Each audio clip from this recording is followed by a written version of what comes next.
So when I asked Okay. All right. So recording in progress. It is 10 a.m. Pacific Standard Time. All right. Welcome, welcome, welcome everyone to Queer Panel, a community conversation. My name is Dr. Kelly Price Noble. I am the National Diversity, Equity, and Inclusion Manager for U.S.VETS.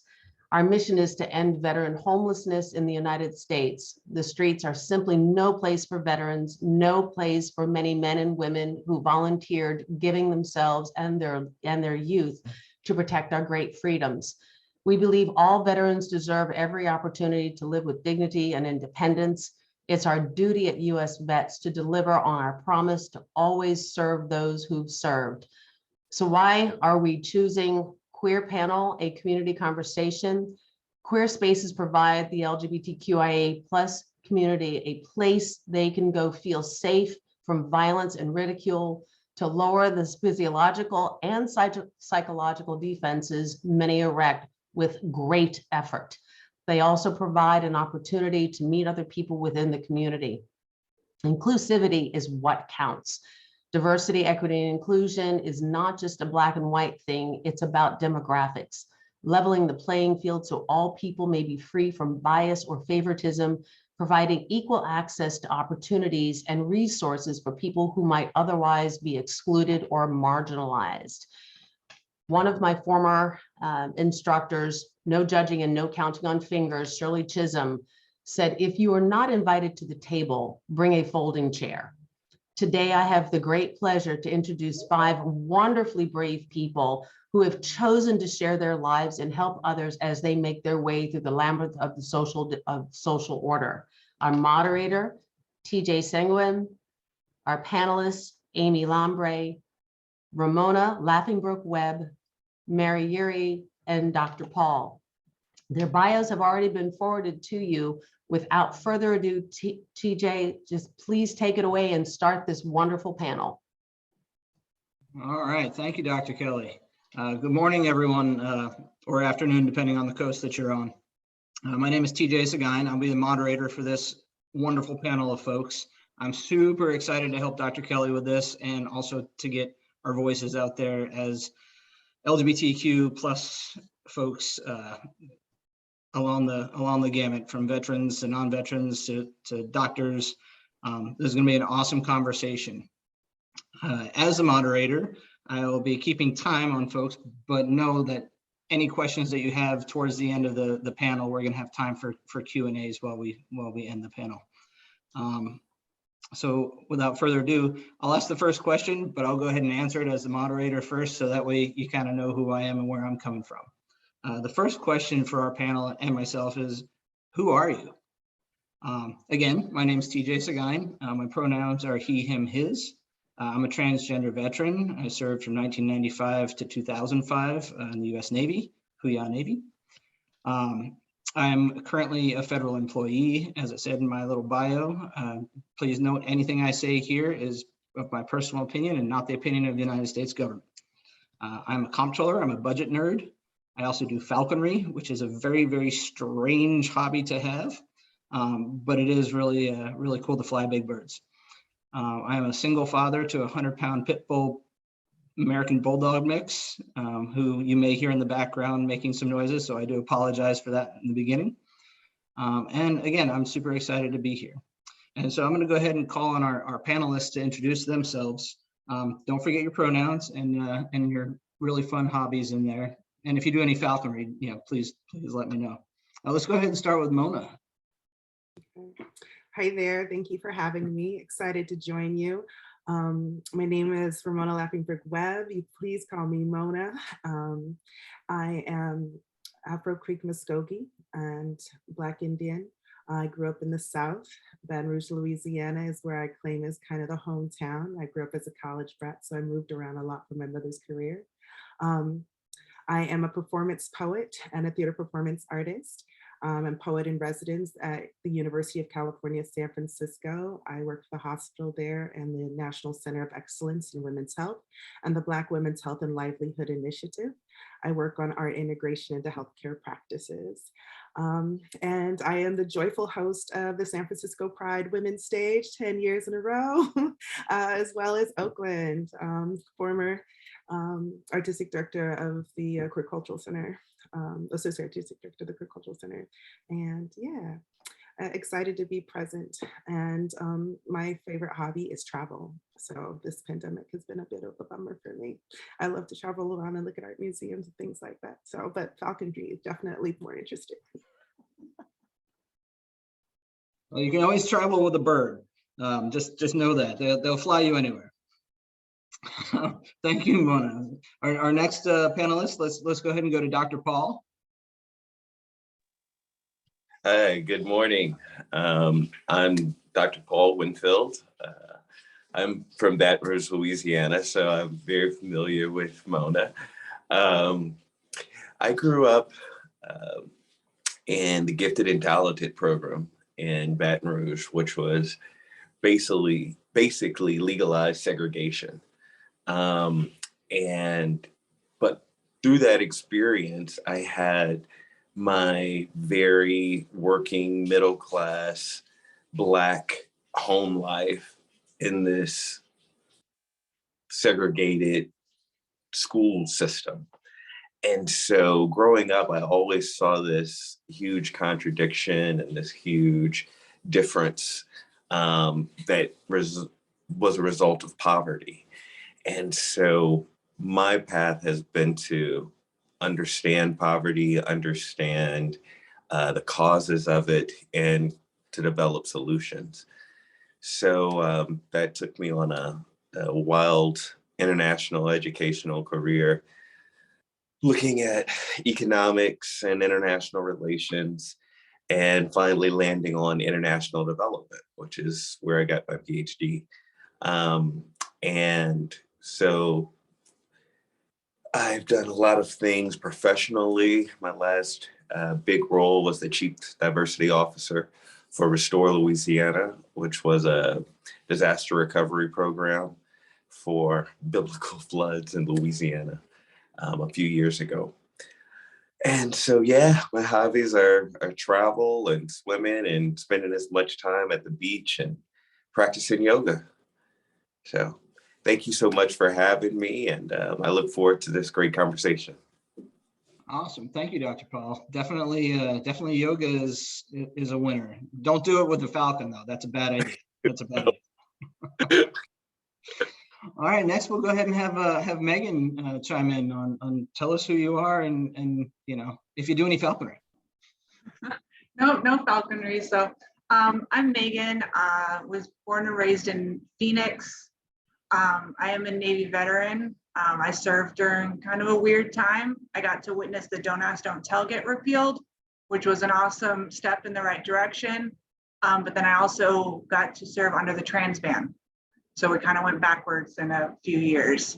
So I was dirt Navy. So I was in 5 years, never stepped foot on a ship. I got 2 little kids. I'm a single mom, 2 kids, 7 and 3 years old. I like to hike and do obstacle course races. Pretty much every weekend, I am trying to get out of the Phoenix heat because it's 110 degrees today. And so I'm constantly trying to go up north to Flagstaff where it's 96 and a little bit more bearable, and just get out and do fun stuff. So I'm glad to be here, glad to have this conversation. Definitely. Well, welcome and Huya Navy, and we won't hold it against you that never step foot on a ship. I didn't do a sea time myself, so I hear you. I hear you. It's not a bad life. All right. So next let's go ahead and move on to our next panelist, our last panelist, and that is Amy.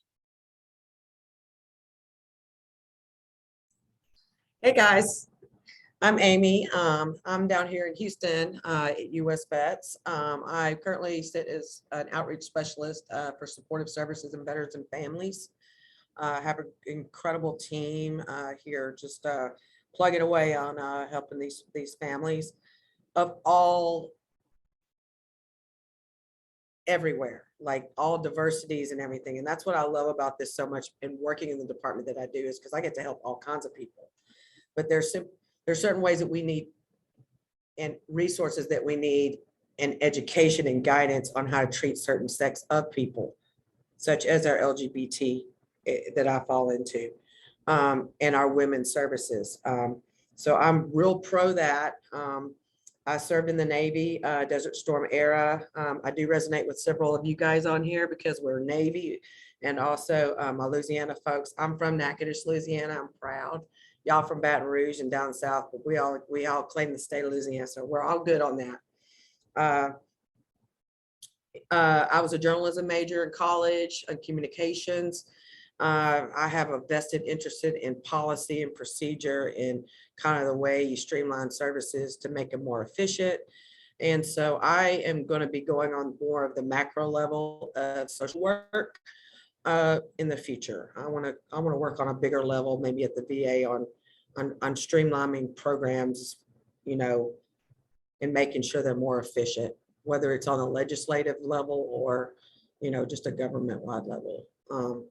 But I definitely want the disparities and stuff discussed amongst, you know, our LGBTQ plus community. I am also, I would say, a survivor. I'm not so much a victim, but don't ask, don't tell. I was discharged in 1994. I was one of the very first ones to be discharged, called the $1 Million Woman on the Newport, Rhode Island base. After 8 months or 9 months, keeping me in a holding pattern, waiting for our Congress and our legislative powers, our president and all, to make a decision based what my life would be. I waited for that result, and they discharged me. My case is a 28-year-old case that is with an attorney now in Washington, D.C. It will be going up for review very soon.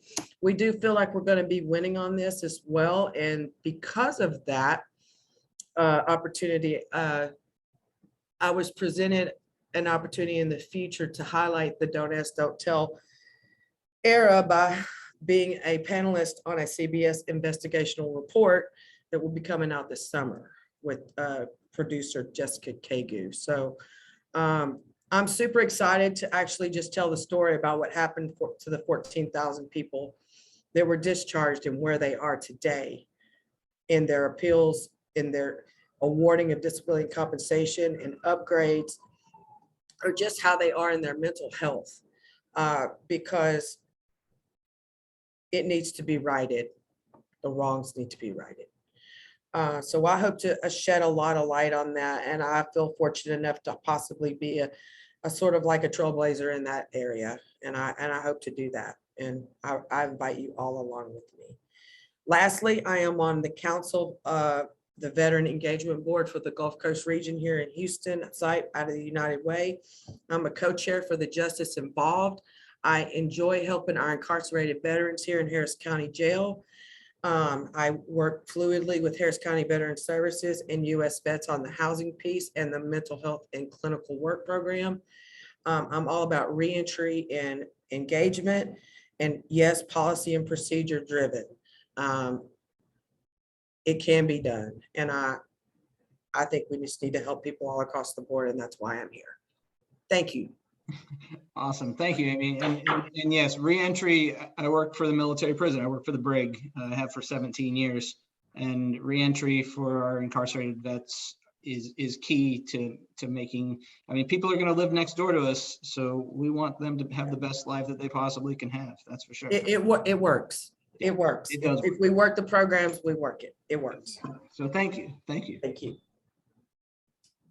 All right. So I got another question for everyone. Another round. We ready for another round?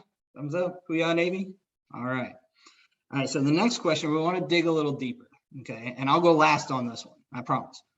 But we want to dig a little deeper, and we want to say, what made you who you are today, or who made you? Did you have mentors? What pushed you down a career path? What dragged you along through those hard times to get you where you are specifically, and maybe not even specifically, but just in general in the LGBT community? You know, did you have a mentor? Did you have a service? Did you have a resource? Did you have something to help you get to who you are today? So we'll go ahead and I see Megan on my first little block. So let's go ahead and start with Megan this time. All right. So in terms of like LGBTQ, I have an older cousin. He's about 10 years older than me. And he came out of the closet when I was about 9.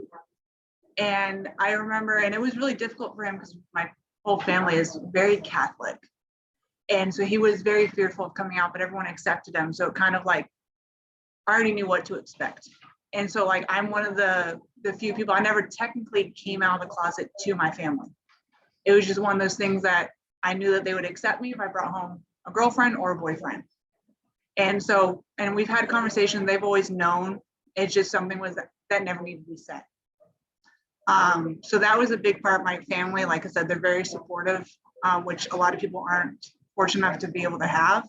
So I'm very grateful to them that I was raised the way that I was. But like becoming who I am, I've had, unfortunately, a lot of things happen in my life that were traumatic, but they shaped who I am. So I actually have an electrical engineering degree, and I've never used it because even though I was always good at math and I was told that's the path you should go down, I hated it. I hated everything about it. And I had this chief when I was in the Navy, and he could see I was in IT in the military, I did radio communications. I didn't like going to work, and sitting there with him, and he's like, what do you want to do? And I was like, I want to help people. And he was like, how are you going to help them? So I was going to use my engineering degree to create prosthetics. That was always my long-term goal, prosthetics for veterans. And I was like, I just don't want to do that. And he's like, what do you want to do? And I had no idea. So he helped me find an open behavioral health science degree to just kind of get my foot in and figure out what I wanted to do. And then coming to U.S.VETS, working with homeless veterans, I've been here for 3 years. I've had a lot of mentors here too that kind of helped shape me and guide me into social work. And so now I'm getting my master's in social work so I can become a social worker, because like my current supervisor, my executive director, I mean, they've all kind of like helped you grow within the agency and helped me find my advocacy voice, which was really big and very helpful. So I've been very fortunate, a lot of amazing mentors. Yeah, that's a long way from electrical engineering, but Yeah. I will say it's one of those things where you seem to be very drawn to that and very passionate about it. So really, I think whoever helped you is probably 2 thumbs up for that.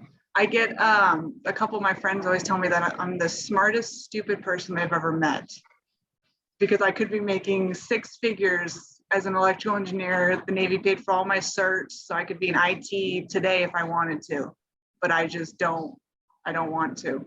No, and I think that's a noble, and social work is definitely a noble profession. That is for sure. That is for sure. So awesome. Thank you. Next one, let's go with Amy, because she popped up on my second square. Well, I have to add something to Megan, that I respect the fact that you're engineering minded. And I think people that go into social work have that sort of skill set in their mind, because I don't know if you do, but I see things in systems. So I'm at one system in my organization, but I see a system at the VA, and I see a system with HUD, and I see a system with the government. So I see how things work in respect to how I'm working, so that you can come together to make something happen. So social workers make things happen, right? Okay. Exactly. So what shaped me, basically, I think I've just always been very strong-minded. I come from a very strong Louisiana-rooted family, strong women. But I think for me, I think I had always felt like I was misunderstood way up into not very so long ago. And it's because I've always wanted to just be me and authentically me. And I never saw anything wrong with that. Although other people might have their opinion about my lifestyle or my choices or something, when there was nothing any more wrong with my choices than their choices. but I was getting judged. And so your whole life kind of feeling that way, it shapes who you are. And I really honestly believe that I felt misunderstood. And it wasn't until, like I said recently, that I was probably able to find the words to be able to express myself and say, literally, like to my mom, how I felt about something, or to somebody, and it was okay. And it was taken, I felt in my heart of hearts, I'm aggressive because I'm really stating who I am, but no, this is really what I've been meaning to say my whole life. And it's taken in such good context with the person I'm talking with, and they're like, oh, wow, that was so put well. Thank you for explaining that to me. I'm glad you share that with. And I've just gotten so much good feedback that I think that all of the hard knocks, falling down a million times, getting back up, really feeling alone in the whole process, it's just all really lended to who I am today, to be able to fight for who I am. Hence fighting for my case in court, hence fighting on national television to be authentic, and to be able to serve your country. I'm who I am because I'm authentically me. And I want people to be that way. And I want to treat people that way. And I just don't see any other way. And that's just for me. So I just think that I've taken everything that has been handed to me through my depression diagnosis, through the falls, through the cracks, through having to check out of work for a couple of years and come back in. But I'm telling you, since 2019, joining U.S.VETS, it's changed my life. It's made me who I am today because I have been empowered to work with veterans, to overcome my own problems, to be able to look at my own case and put it forward before me, and never was able to do that because I didn't have the strength. And so that's what changed me. Becoming a mental health peer support specialist changed me. So that's why I'm kind of who I am today, and I'm proud of that. That is amazing. And truly, I mean, as a trans man, living authentically and almost being afraid to live out loud is terrifying. Mm-hmm. So to have more people speak out and say, hey, this is me, I'm authentic, here I am, love it or leave it, it's empowering. So keep on keeping on with that one. Just be a good human. Exactly. Be you. Be you. Awesome. Well, thank you, Amy. Let's go ahead and move on to, let's go Mona. Well, my story, I'll stay in the vein of the theme that is moving, because a lot of, I feel like what has made me who I am has been substantiated by my life experiences. Definitely growing up in the South and bouncing around the South a bit as a young person had a great impact on the way in which I was seen in the world. I learned to be first and to push through, being Black, being queer, being Indigenous, being woman. My pronouns are she, her, them, and they, just to be also clear about that. Presented a number of hurdles to overcome, especially between Kentucky and Louisiana, which are the places where coming out really happened. You know, I experienced people throwing beer bottles from trucks at me and my girlfriend. I came out in a place that was very violently opposed. I was very public about it. At the time, I was running the Baton Rouge Poetry Alliance. And for 9 years, we were one of the only shows that were publicized as a crossover event that intentionally was inclusive of the queer community and the predominant community as a whole. We were very thoughtful about diversity and the expansive nature of diversity as it concerned sexual orientation, age, color, ethnicity, and experience. And so I feel like that kind of what I didn't have the language for activism like work. You know, I didn't know what that really meant at that time. But I saw it as doing the right thing, as did, you know, a number of friends and community. And to this day, a lot of us continue to do this kind of work where it is very art and activism. And this is the way we respond. This is the way we get to show up in the world. Because there are so many rooms that I continue to walk into where I am the only Black person, or I am only Indigenous person, or I am the only queer person, or I am mistaken for not being queer. I recently got engaged. How many times has the insurance agent or the car registry said, "And about your husband?" And then not correct themselves. So, you know, those kinds of invisibility moments, that kind of erasure over a lifetime is impactful. And I had mentors, but they came later in life. As a teenager, you know, I had one friend who had a mother that was rumored was gay. And so I sought her out, of course, to see if I was gay. And she was really wonderful and really thoughtful to, you know, what, I was 16 and very closeted and very scared. And she was in the Army. She retired from the Army. I still know Miss Marcina now. I call her my gay godmother, you know, but being able to see her example, you know, moving through the world also told me where things would be dangerous and where things could be possible. It really facilitated me becoming more of a visionary. If it isn't built, then build it. If it hasn't happened, then make it happen. I had great family that sent me wonderful poetry. Matter of fact, my cousin Catherine used to send me Sappho. And I don't know if you heard about the new production, The Real Sappho, which is the queering of the poet Sappho's work and speaking to that part of their lives. But, you know, I helped kick that off because of that influence. So there are a lot of like very small things that have been impactful. I was also raised Catholic in a Catholic state, you know, and so I've been an abomination for a long time and worked very hard to, and very diligently to demystify and de-identify that in myself, to let that kind of ideology go. And that's a part of the meditation practice that I have, the healing that I've experienced throughout my life. The most impactful healing has come through the introspection of meditation. And so part of what I do at UCSF is I write meditations with a social justice focus.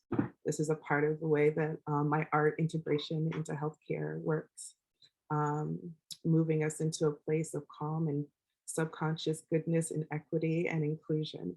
And that is a part of my diversity, equity, inclusion work. I move from that perspective. I share the experiences of myself and the community around me, the experiences within my lifetime and in my positions. And I feel like that has been what has been most impactful for me when facing things like violence in the bathroom around gender or reproductive justice for queer birthing bodies, which we oftentimes don't think or talk about. This is the way that we confront these things. And there have been really great people in my life who's helped me. The founding artistic director of the Queer Cultural Center of San Francisco, Pam Heminston, has been an incredible mentor for me, like since I was 26 years old, mentored me into my positionality. But again, keeping me in lanes where I would be safe, heard, and present. And all the way here to UCSF, where my director is a queer Black woman who has helped me to navigate that system and be heard and impactful around systematic change and oppression within the walls of our medical systems, especially for Black and brown women. And so my story spans a diaspora of experiences that bring me to where I am today. Thank you for asking this question. Well, that was an amazing answer. I could literally just sit here and listen to you talk all day. It was fantastic. And you touched on so many pieces that I think collectively in the queer community or the LGBT, you know, depending on how you identify. As a trans person, I identify as queer. I've been in queer culture all my life. but things like invisibility, I get that. I see that 1,000 times every day. And just the struggle. I'm originally from Florida, so I definitely understand the South and how non-progressive we were moving forward, pushing those boundaries. So, but it takes people like you with the courage to get out there and take that and run with it. And that's amazing. It's an amazing story. So thank you, Mona. All right, last but not least is going to be Dr. Paul. You got a lot to measure up to there, Dr. Paul. So what made you you, Dr. Paul? Indeed, indeed. But you know, honestly, what made me me, I feel undertones in all of our stories, because the first ideology that was kind of planted around me was bloom where you're planted. And as a gay Black man in the South, that's incredibly hard to do because you're invisible, you don't see other people, you don't see other mentors, you don't see other things that connect with these realities with your identity. And but fortunately, I did not just have that thought of plant where you're bloom where you're planted. I also got the message very early on and from a diversity of sources: to thine own self be true. And I got that from church. I got that from the old grandmothers. I got that from school. I got that from community people. I got that from family people. And I don't know if they realized it when they said it, but perhaps they were seeing me trying to live a contradiction. They were seeing me trying to live in the closet. They were seeing me try to live in denial of myself to myself. And that's why they stretched this so much. I don't know, maybe I'm being a little nice to them. Maybe it was just something cool to say. But that was the voice that ended up winning for me. That was the voice, to thine own self be true. And the older I got and the more experiences I had, it became not necessarily easier to do, but clearer to see. And it became very clear. Okay, you know, if I'm not comfortable in these spaces, if I'm not being seen or heard in these spaces, maybe I don't need to be in those spaces. Maybe I should go somewhere where I am seen and I am heard and I have an opportunity to thrive. And I think, and it's still back and forth for me. It's still a tug of war, because if we stay or go back to where we've come from, we can be more of a transformational figure. Perhaps we could also, you know, be murdered by a racist, homophobic cop, or in anything in between. And so I think at some point we have to decide, is our personal joy and happiness most important to us? Or is there a way for us to do both? Or is there a way for us to lead from a safe space? But I think that is an individual choice that we all have to look at. What are our individual benefits? What are our individual things about us that make life easier and then make life more challenging? And how to find the balance that's comfortable for you individually. Definitely. And, you know, you're exactly on point. It is a dangerous world out there for LGBT folks, especially, I mean, take trans women of color. That it is a dangerous world out there for my siblings, our siblings, and you're on point with, you have to do what's comfortable for you. I mean, to go into mine, I walk through this world as a straight white guy. Nobody messes with me. You know, I don't have any, people talk to me just like I'm one of the boys. I then turn it around and snatch them right up for it. But it is a world out there where it can be very dangerous in places that we're not welcome to be authentically ourselves. And whatever feels comfortable in that realm is what's important to us. We can still be role models. A funny story is going into my story. One time I met Oprah Winfrey. I know it's insane, but what you said about to thine own self be true, I got to ask her a question at my university, and it was about mentorship. And that's the exact same thing she said to me. She said, TJ, to thine own self be true. And I'll never forget that. Just like you've never forgotten it, that your mentors and the people that you looked up to, you know, growing up kind of instilled that in you. And really, I mean, look at you now.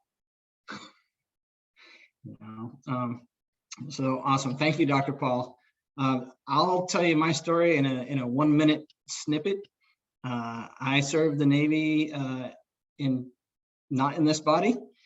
I served under Don't Ask, Don't Tell. It was challenging. I came from a background of trauma, poverty, lost my mom, all sorts of not wonderful things to go through in life. And I always say that those things are what shaped me, because I didn't have anything else. I went to boot camp. I didn't have any place to go if I didn't succeed. And the same now. I don't have a safety net. And as a trans person in the world, even though I do present very binary male walking through the world, when I go to apply for a job, I have to provide my DD-214. I have to provide my name change documents. I have to provide my gender change documents. If I renew my passport, I've got to give them 45 different documents to tell them this is me. And you know, that's, so really those hardships and those struggles, I think, and collectively from hearing from the panelists, I think collectively the LGBTQ plus community goes through much more struggles, much more, got to pull ourselves up from the bootstraps. Whereas I think if we didn't have those struggles to begin with, I dream of what more we could have been in this world. And that's why we stay visible, and that's why we do these panels, and that's why we take those youth under our wing, to be able to say, hey, you know, you don't have to go through these hardships that I went through. Now, granted, things are hard sometimes, but you don't have to go through those things in order to be out and be queer and be positive and be joyful and have these wonderful things in your life, like jobs. You know, I thought the only job I could work at is probably, you know, UPS maybe, or you know, delivering pizzas. Now I'm a comptroller of a prison. I don't know why they trust me with that much money, but you know, that's on them. But really, I think collectively, the voice of this panel, it was very interesting to hear all the similarities of even though we're so diverse in our backgrounds, there's much more similarity than there is not. So awesome. So now I'm going to move on to the final question. This is the final question. It should be a little easier than the last one. The final question is, if you could go back and start over and have resources, have something to help you along your path, you know, what would those resources look like? And I ask this because, you know, we do have a lot of youth in our community. We do have a lot of people coming up. You know, I have folks who I mentored who started transition when they were 7, which is amazing, because if I had started when I was 7, my beard would be so much better right now. But I didn't.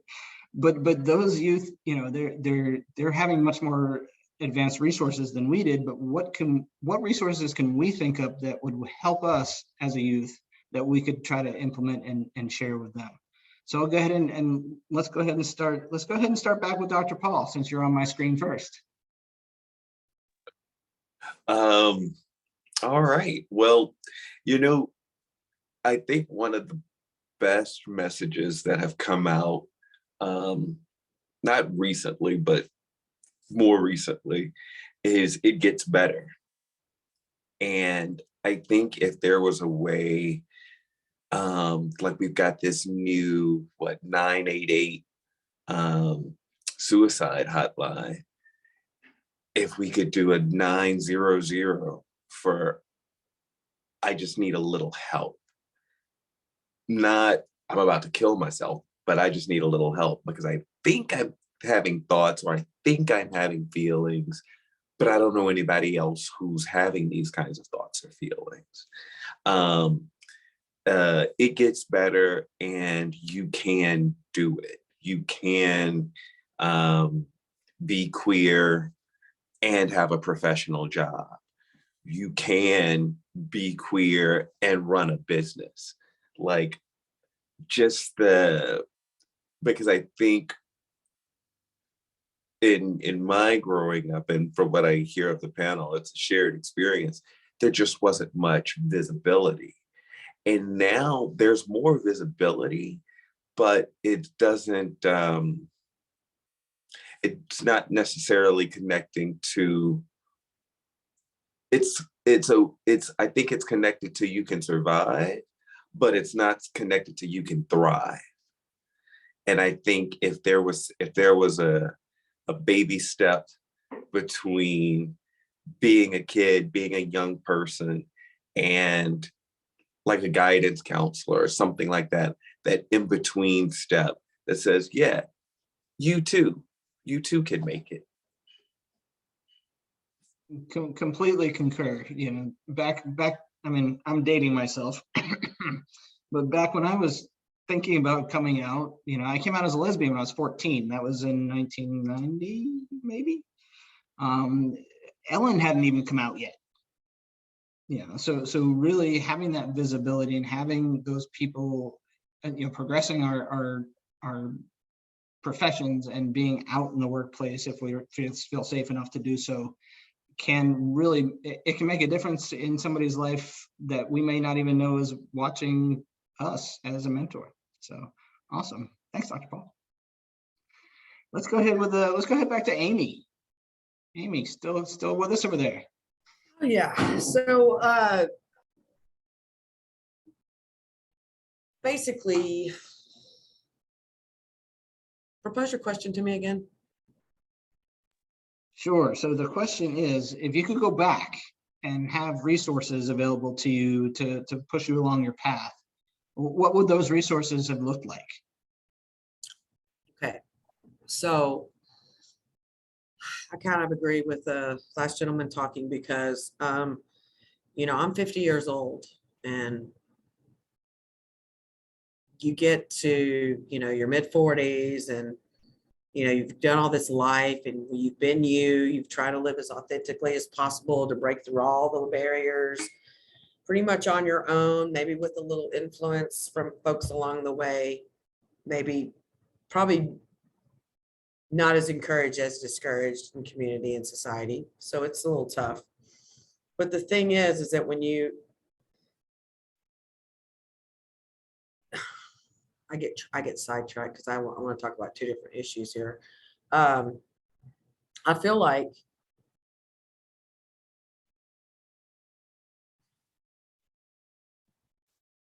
I can't explain it.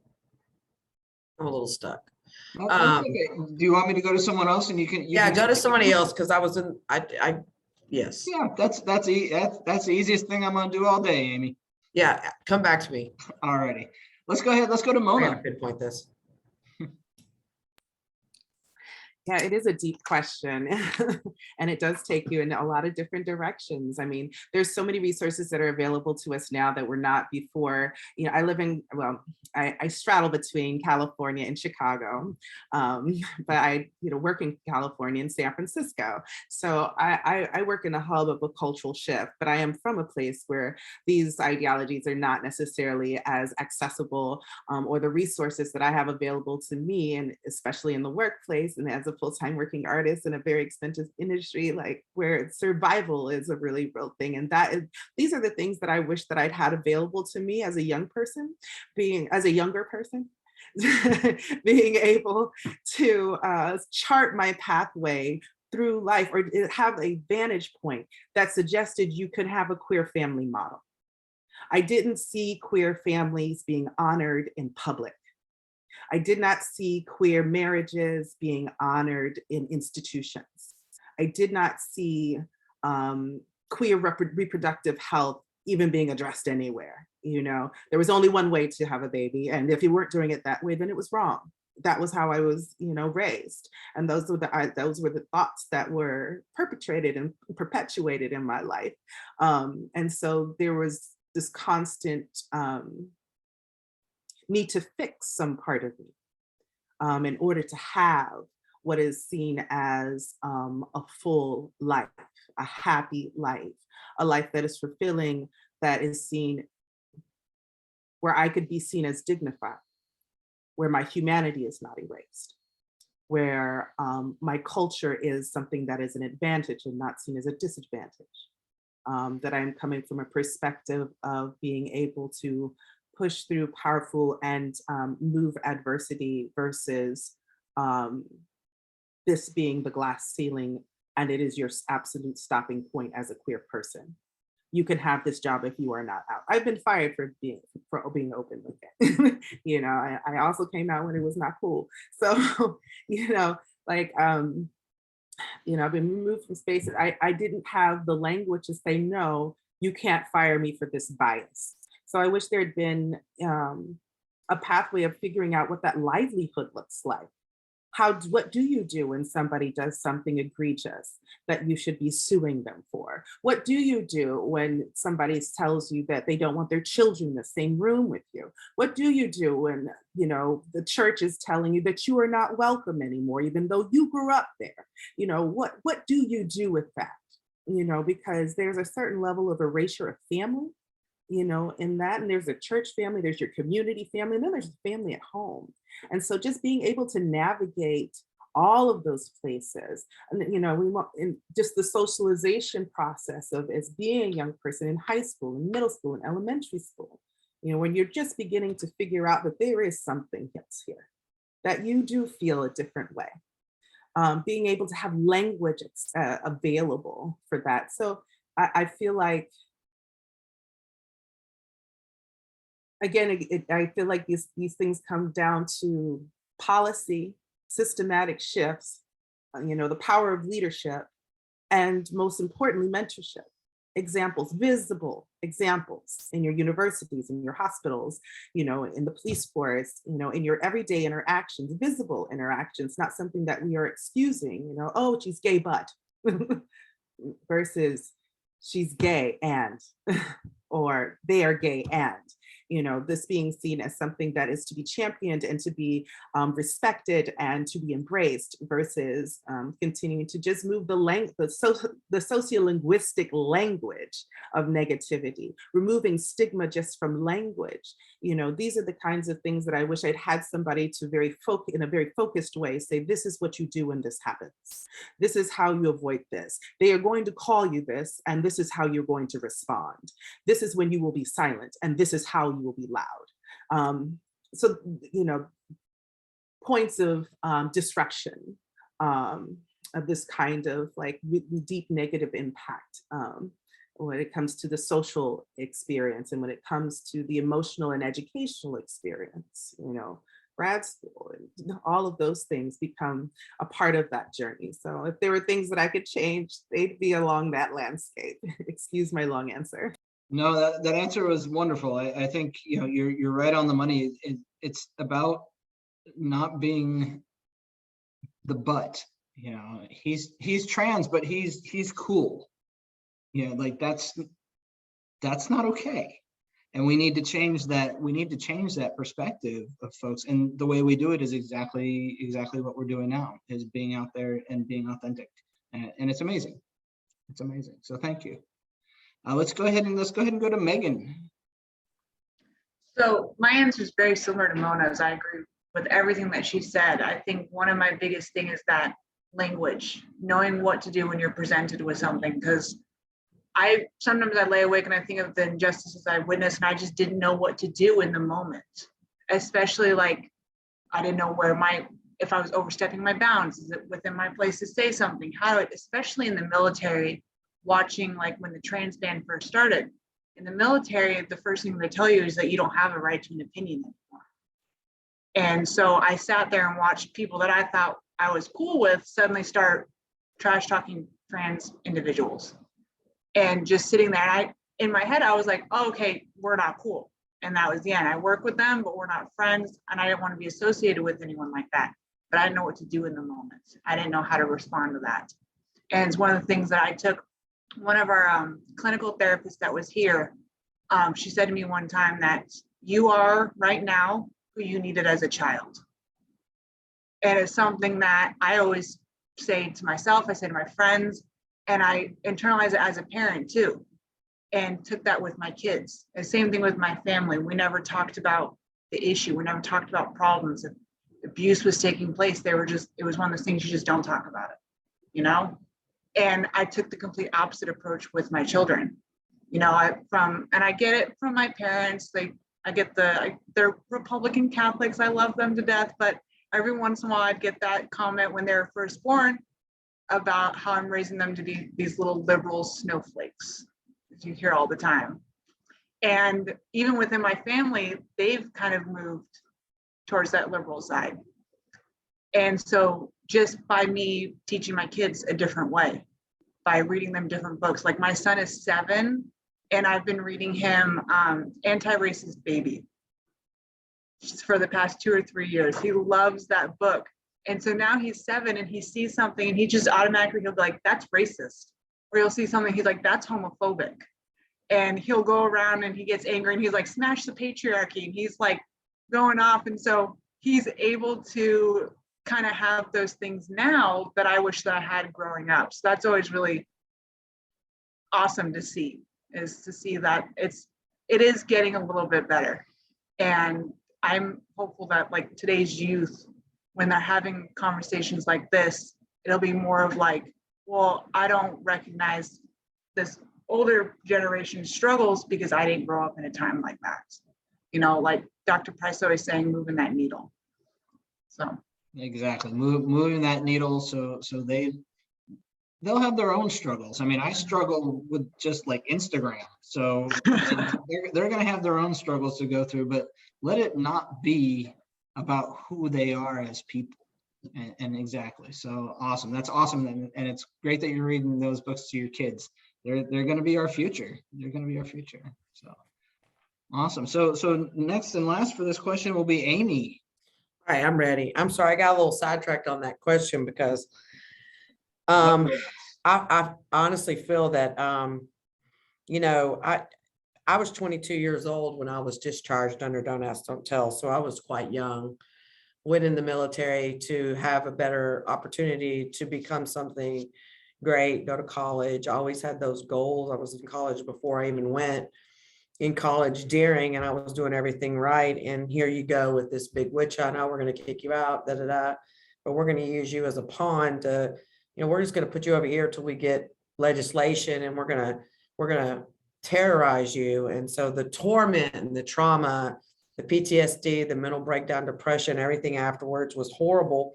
So you spend 22 years to 47, 25 years entangled up and down with mental health, not knowing you're not good enough. You were thrown out. Childhood wasn't that great. I had to find something better.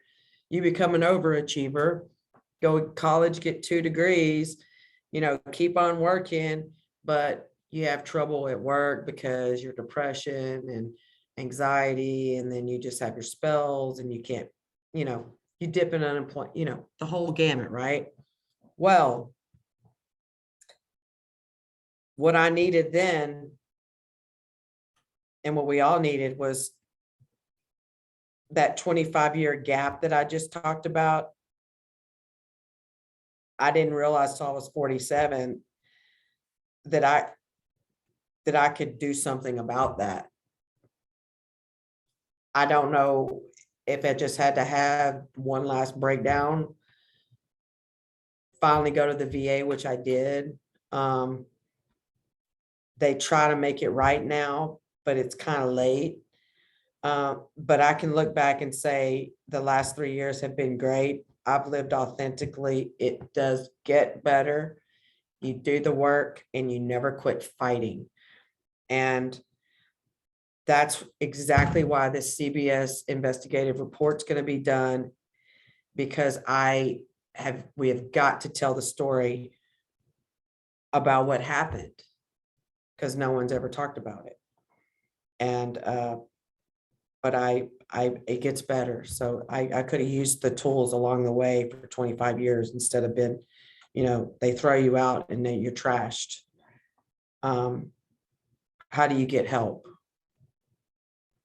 Hopefully you make it. And I did. So I could have used better tools along the way, but that's it. Awesome. Well, thank you, Amy. And that's exactly why you're there, providing those tools for other vets, you know, and Exactly. that's exactly why you guys do what you do. And it is very much to be applauded. So thank you for that. All right, we're at about 55 minutes and I'm out of questions. So we are going to go ahead and take some questions from the audience, I believe, Dr. Kelly. She's shaking her head, so that's a good sign. We can take a few questions. I just want to state before we do leave, I have been humbled by this conversation, and for you 5 people and for those who are on this call, thank you for being brave, honest, and focused, and helping us to better understand how we can be better servants in a community where we are trying to move the needle. And I know that our CEO and our COO are very adamant about making sure that DEI is very, very important and placed into what we do with our strategic plan. So thank you all very, very much. I see Contrell's hand up. Aloha and good morning. My question to the panel, as an ally working in the social service field, how can I make a person feel comfortable when I'm about to give that service? Because when you first walk into the office, to give you that sense of this is a safe space, I'm a safe person, and let's begin. How can I help?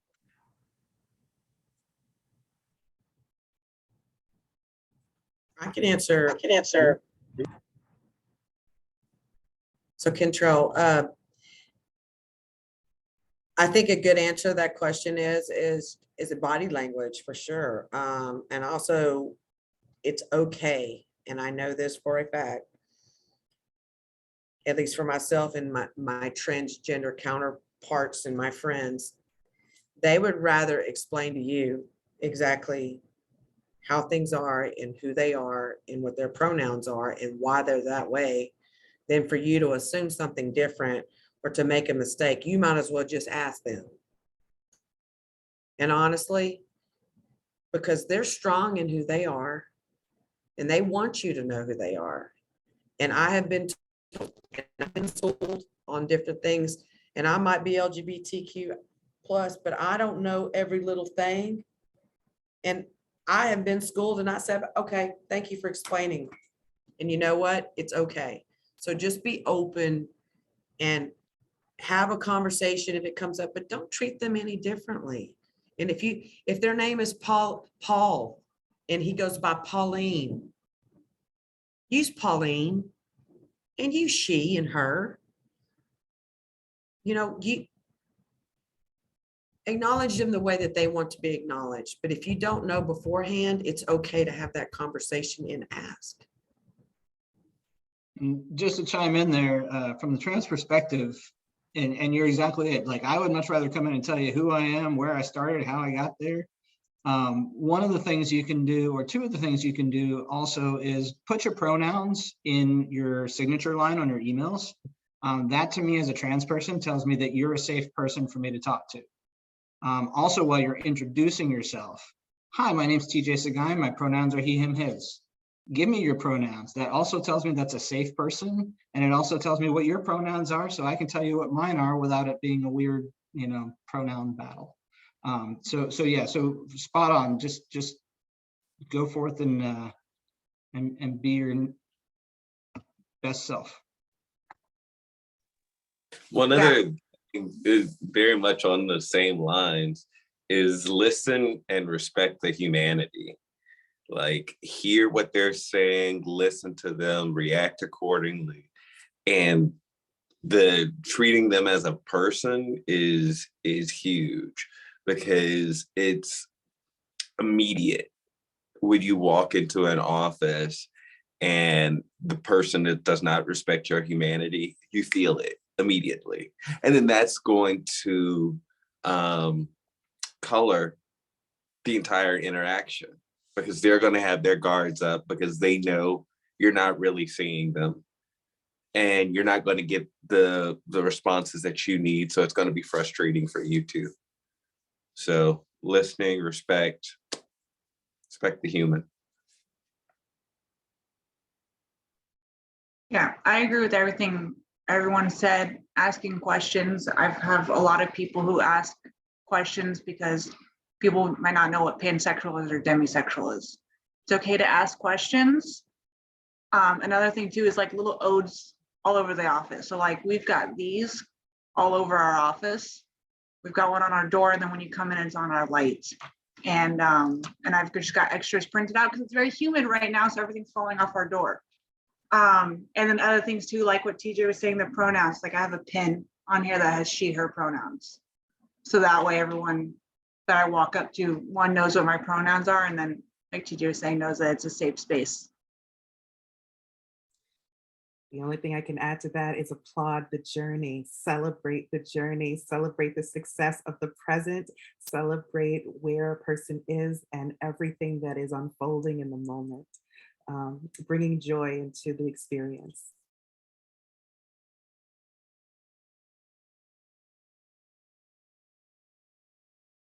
Well, I'm going to add one more. I used to work at Gallaudet University. I was an interpreter and a television producer who learned American Sign Language. So for those of you who don't know what this is celebration and thankfulness to those of you on the panel and those of you who participated as an audience. And I'm ever so grateful. It is now 11:02. I will give you back the rest of your day. And I just want to say, TJ, you're on for the next time. And Dr. Paul, Megan, Mona, Amy, thank you all so very, very much for your participation. And look out, I might be tapping you again in the future. Take care, everybody.